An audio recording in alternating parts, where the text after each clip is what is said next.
اللہ تبارک و تعالیٰ نے سب فرشتوں میں سے حضرت سیدنا جبرائیل علیہ السلام، میکائیل علیہ السلام، اسرافیل علیہ السلام اور اسرائیل علیہ السلام کو برگزیدہ فرمایا۔ ان میں سے سیدنا جبرائیل علیہ السلام کو برگزیدہ فرمایا۔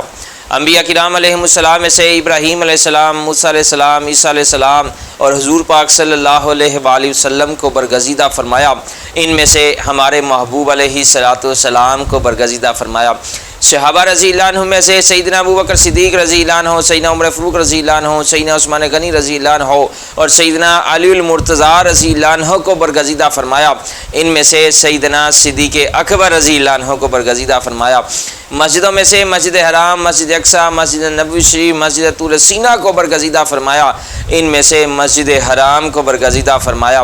دنوں میں سے عید الفطر، عید الاضحیٰ، یوم عرفہ، یوم عاشوراء کو برگزیدہ فرمایا۔ ان میں سے یوم عرفہ کو برگزیدہ فرمایا۔ راتوں میں سے شب برات، شب قدر، شب جمعہ، شب عید کو برگزیدہ فرمایا۔ ان میں سے شب قدر کو برگزیدہ فرمایا۔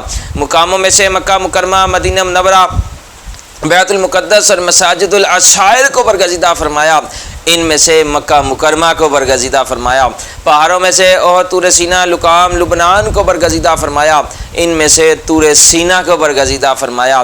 نہروں میں سے جہون، سہون، فرات اور نیل کو برگزیدہ فرمایا۔ ان میں سے فرات کو برگزیدہ فرمایا۔ مہینوں میں سے رجب، شعبان، رمضان المبارک اور محرم الحرام کو برگزیدہ فرمایا۔ ان میں سے شعبان المعظم کو برگزیدہ فرمایا۔ اور اس مہینے کو نبی علیہ الصلوۃ والسلام کا مہینہ مقرر فرمایا۔ جیسے آقا پاک علیہ الصلوۃ والسلام تمام انبیاء کرام علیہم السلام میں سے افضل ترین پیغمبر ہیں، اسی طرح ان کا مہینہ بھی سب مہینوں سے افضل ہے۔